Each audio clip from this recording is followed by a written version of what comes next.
Hello, I'm too deep. I didn't know that a single greeting could feel this heavy. As if every breath carried the weight of a story I was never prepared to hear.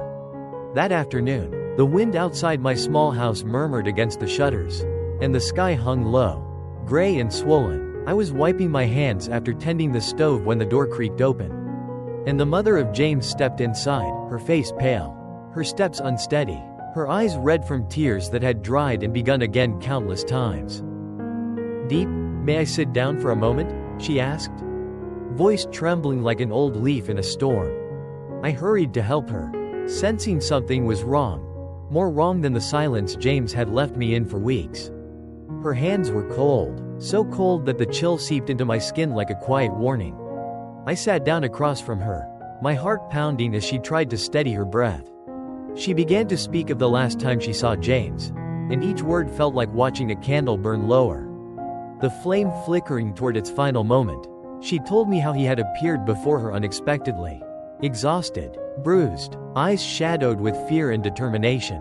She told me how she had called out to him, asking why he looked so broken, why he wasn't on his business trip, why he had come here of all places.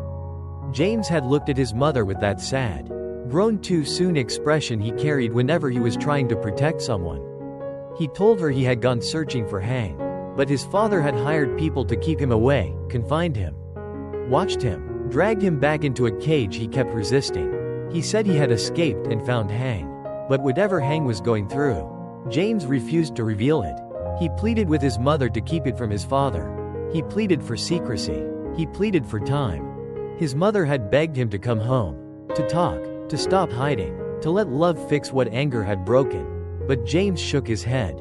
He said there were things his father had done, cruel things, harmful things, that he couldn't let slide anymore. He said he needed evidence, that he wanted to hold his father accountable, and that he, for once, wanted to decide his own life, not the path laid out for him, not the destiny chosen without asking him what he wanted. His mother cried, she fainted, she begged him not to destroy the family. But James, he stood firm, even as his voice cracked. That was the last time she saw him alive. When his mother reached this part of the story, her voice collapsed. She covered her face with trembling hands, and I felt my own breath disappear. She told me that James had called her the night after that conversation. His voice was faint, almost swallowed by wind. He said someone was following him. He said he didn't know if he would make it home. And then the call ended. The next morning, the police came. They said he had fallen off a mountain road, that it was an accident, a simple misstep into a deep ravine. But his mother knew, and I knew, and even James, during that final call, had known. It wasn't an accident. My chest felt tight, as if the world itself had closed in around me. I had spent so many days wondering why he didn't answer, why he didn't come back, why neighbors kept telling me, "Don't worry, he'll be fine," as if they knew something I didn't. Now the truth was laid bare before me like a wound that would never heal. "He came back for you," his mother whispered. "He fought for you. He tried to protect you and Hang, even if it meant standing against his own father."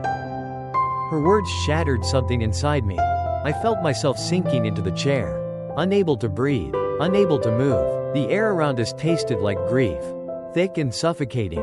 His mother reached into a small fabric bag she had kept close to her chest and pulled out a wristwatch, James's watch, the one he never left behind.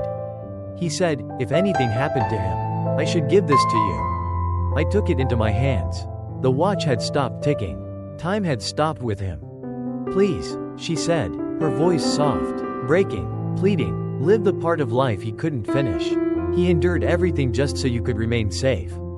The rain began to fall outside, tapping weakly against the roof as if the sky, too, had begun to cry. I looked out at the blurred horizon, the trembling world, the empty space James would never return to fill. My heart ached with a sorrow so vast it felt impossible to speak. But one truth settled clearly inside me. James did not leave quietly. He did not leave without love. He did not leave without fighting. And somewhere within that quiet storm, beneath the grief, beneath the shadows his father cast, I understood that James's story was not ending here. Not while the truth remained buried. Not while the world still believed it was an accident. Not while I was still alive to speak for him. His mother closed her eyes, whispering, "He's gone. Deep, but you were the last person he held on to. And in that small, fragile confession, I felt both the depth of her loss and the weight of the love James left behind for me. Love that now lived on only in echoes, memories, and a stopwatch resting in my palms.